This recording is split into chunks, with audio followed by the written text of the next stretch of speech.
নামটা কি? এই আজহারউদ্দিনের জন্য তুমি প্রশ্ন করে আপনার নামটা করিমগঞ্জ নাম শ্রীভূমি মই দিয়া নাই, রবীন্দ্রনাথ ঠাকুর দিছে। দিদি ভাই তোমার জন্য সবকিছু করতে হবে। তোমার নামটা কি? এই আজহারউদ্দিনের জন্য তুমি প্রশ্ন করে আপনার নামটা এর জন্যই তোমরা খারাপ।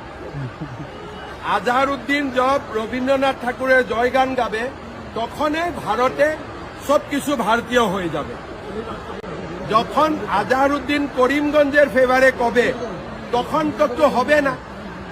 এই জন্য আমি বলেছি আজহারউদ্দিনও আপনিও রবীন্দ্রনাথ ঠাকুরের পক্ষে খাড়া হন, তখনই হিন্দু মুসলিমরা এক হয়ে যাবে।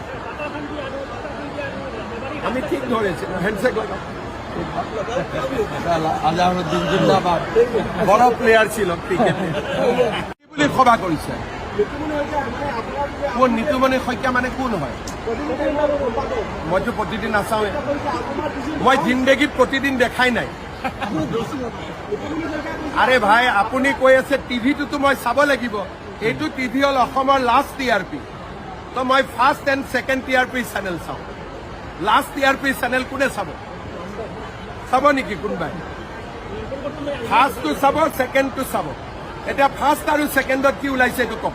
শ্রীভূমিত দেখা গৈছে যে ট্রাফিক সমস্যা আৰু কৰিমগঞ্জৰ নাম শ্রীভূমি মই দিয়া নাই, রবীন্দ্রনাথ ঠাকুর দিছে।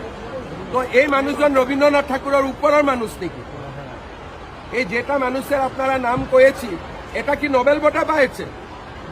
কি বঁটা পাইছে? অত বড় বিজ্ঞানী হয়ে গেল রবীন্দ্রনাথ ঠাকুরকে চ্যালেঞ্জ করার জন্য। বাবা রে বাহ, ওনাকে আমি এই জায়গায় প্রণাম করেছি। নির্বাচনের পূর্বে করিমগঞ্জের জন্য